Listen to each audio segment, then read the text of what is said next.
doesn't look like a Civil War battlefield with the cactus and the cholla. But on the 15th of April, 1862, 23 people would fight here and 3 men would die.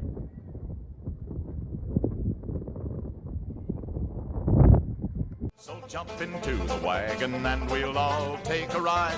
So wait for the wagon, the disillusioned wagon. The South is the wagon and we'll all take a ride.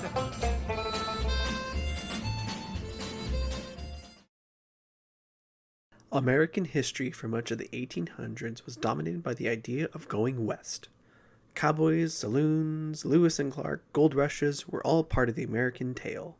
But as much as it was a tale of expansion, much of the first half of the 1800s was spent debating slave states and free states. As this debate ramped up, much of this westward expansion was put on pause. With this pause, government aid and focus was drawn away from the west and onto the south. One of these regions at the outbreak of the American Civil War was the Tucson area. When Confederate forces rode into the town of Tucson, the population was glad that the White House was taking measures to protect them from the aggressive nearby Apache tribe. They didn't care that that White House wasn't in D.C. and instead Richmond. While they did make good this promise at the siege of Tubac, the ensuing Confederate Arizona Rangers were not the largest Civil War unit formed. Despite this undertaking by the South, Union forces from California were ordered by Union Commander Major General George B. McClellan, General-in-Chief of Union Forces, ordered Colonel James H. Carleton to take a column of eventually over 2,000 men into Arizona. The Confederate Arizona Rangers numbered only some 75 men. Half of the Arizona Rangers would be stationed in Tucson, while the rest were deployed to watch for Union movements and against Apache actions. As the Union California column left Yuma and made its way through Arizona, small skirmishes of handfuls of men in scouting parties occurred. This news was carried back to Tucson and kept the Confederate leadership well aware of the size of the Union column and its progress. Notably, at Stanwix Station, the most western Civil War combat exchange left one Union soldier wounded and Union supplies destroyed. Despite these clashes and supplies being spoiled, the California column inched forward. In early April 1862, Sergeant Henry Holmes and 9 other Rangers were assigned to Picacho Peak. Their mission is to give warning of any advancing Union forces moving towards Tucson. The Rangers camped at an abandoned stage station at the pass and watched the area. Meanwhile, Union forces were rallying at the Pima villages to the north of Tucson, needing to wait on Union units to make their way there and rebuild supply lines.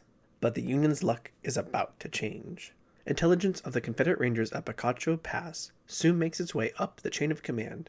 A plan to surround the Confederates is quickly whipped up. 2 squads of Union cavalry, led by Lieutenants Barrett and Baldwin, would circle behind the Confederates, cutting off any escape, while a company of infantry under Captain Calloway would march and assault the Confederates. As the plan was playing out in real life, Lieutenant Barrett surprised the Confederates by charging into the camp. Instead of capturing a load of Confederates, 4 Union cavalrymen captured a load of lead and fell from their saddles. Rather than dismount and engage in a gunfight, Barrett instead ordered his men to charge the dense brush the Confederates were firing from.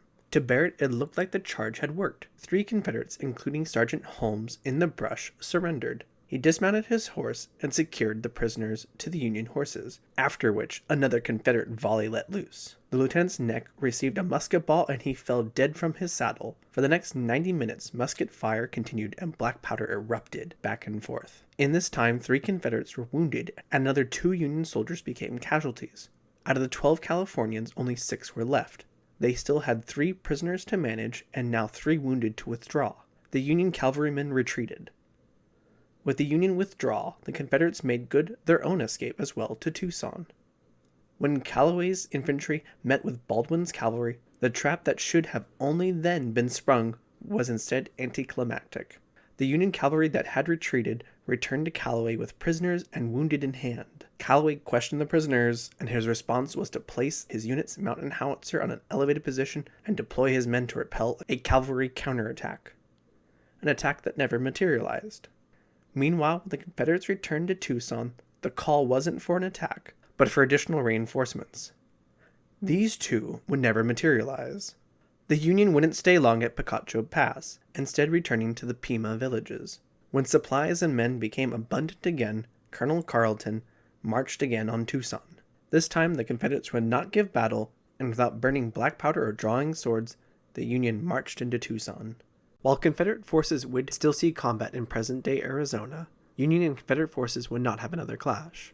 If you would like to see more history content on Safari Kiwi, please like, comment, and subscribe.